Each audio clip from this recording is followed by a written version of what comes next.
Huwag mong ililipat muna. Teka lang, may sasabihin akong maganda at mahalaga. Baka para sa iyo ito o para sa kaibigan mo na nakakaranas nito. Alam mo ba na meron tayong tinatawag na high functioning depression o mas kilala natin sa tawag na functional depression. Ulitin ko functional depression. This is a kind of depression na mahirap nating ma-identify kapag yung kaibigan natin yung nakakaranas. Mahirap nating makita kasi functioning talaga sila. Nagagawa yung task, mukhang masaya, mukhang okay, nape-perform yung mga responsibilities, but deep inside them, they are depressed. At tuwing kailan ito nararanasan? Tuwing nag-iisa na lang sila. Tuwing gabi, tuwing wala nang kasama, doon nila ito nilalabanan. Di ba minsan, sinasabi natin, lahat naman talaga may problema pero kanya-kanya ng pagdadala. Totoong-totoo sa kanila ito. Bakit? Kasi nga, they seem to be okay, normal, but they are not. Because they are depressed. May kakilala siguro kayong ganun, di ba?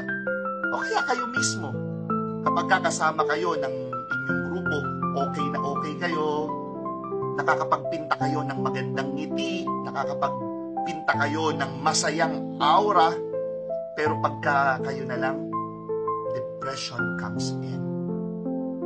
Depression ruins everything in you. High functioning depression. Siguro, magandang minsan magtanong tayo sa mga kaibigan natin, kamusta ka na ba talaga? Okay ka ba talaga? O siguro tayo rin, kamusta na ba ako? Okay ba talaga ako? If you are experiencing this kind of depression, take time to look for your own support system. Baka yung pamilya mo makaintindi sa'yo. O kaya kung hindi man yung pamilya mo, baka may kaibigan kang makakaintindi sa'yo. O kaya, kung ayaw mo talaga, take time to go to church. Punta ka sa simbahan. Nandoon naghihintay ang Panginoon. Nandoon nakikinig sa iyo ang Panginoon. Kapatid, paalala, maraming nakakaranas nito ngayon. High functioning depression. Parang okay kasi nape-perform naman nila yung task. Nagagawa naman nila yung responsibilities. Masaya naman sila. Parang okay naman sila. But deep inside, hindi. Sana maging sensitive tayo. Huwag tayong mambiro ng mambiro. Baka yung binibiro mo, may depression pala.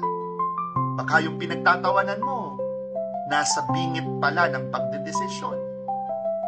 Depression, anxiety, stress.